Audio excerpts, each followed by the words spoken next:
नमस्कार दर्शकों, हनुमान जन्मोत्सव के सभी दर्शकों को हार्दिक शुभकामनाएं। त्रेता युग की बात है। अयोध्या नरेश राजा दशरथ अपनी तीनों रानियों के साथ सुखपूर्वक राज्य किया करते थे, परंतु उन्हें एक बड़ा दुख था कि उन्हें कोई संतान नहीं थी। संतान प्राप्ति के लिए महाराज दशरथ ने पुत्रेष्ठी यज्ञ का आयोजन किया। यज्ञ की पूर्णाहुति होते ही यज्ञ कुंड से अग्निदेव हाथ में खीर का कटोरा लेकर प्रकट हुए और वह कटोरा राजा दशरथ को देते हुए कहा कि राजन, यह खीर अपनी तीनों पत्नियों में बराबर बांट दीजिए, आपको संतान सुख की प्राप्ति होगी।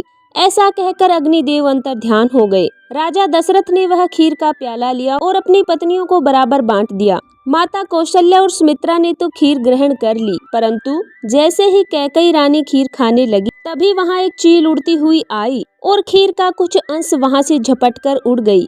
उड़ते उड़ते वह चील उस स्थान पर पहुंची जहां पर माता अंजनी और वानर राज केसरी पुत्र प्राप्ति के लिए महादेव की तपस्या कर रहे थे।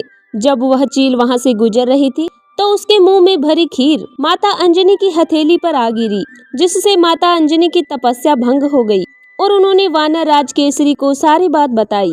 वानर राज केसरी ने कहा कि हो सकता है यह भोलेनाथ का आशीर्वाद हो, इसे प्रसाद समझो और ग्रहण कर लो। वानर राज के कहे अनुसार माता अंजनी ने वह खीर ग्रहण की और इसके फलस्वरूप कुछ ही समय बाद माता अंजनी गर्भवती हो गई।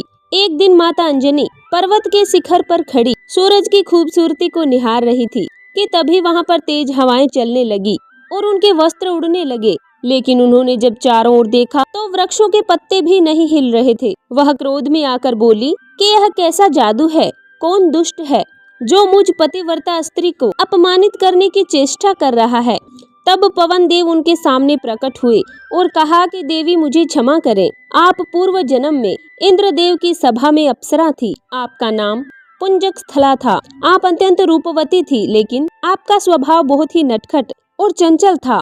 एक समय किसी वन में ऋषि तपस्या कर रहे थे। आपके नटखट स्वभाव से भूल पूर्वक आपने उनके ऊपर फल फेंक दिया था, जिससे ऋषि की तपस्या भंग हो गई थी। वह आप पर क्रोधित हुए और उन्होंने आपको शाप दिया था कि अगले जन्म में आप एक वानर बनेंगी। इसके बाद आपके क्षमा मांगने पर ऋषि ने कहा कि वो आपको क्षमा कर सकते हैं, लेकिन वो अपना श्राप वापस नहीं ले सकते, परंतु साथ ही आपको एक वरदान भी देते हैं कि उस रूप में आप एक तेजस्वी पुत्र को जन्म देंगी, जो साक्षात महादेव का स्वरूप होगा, जिसके यश और कीर्ति के कारण आपका नाम युगों युगांतर तक जाना जाएगा।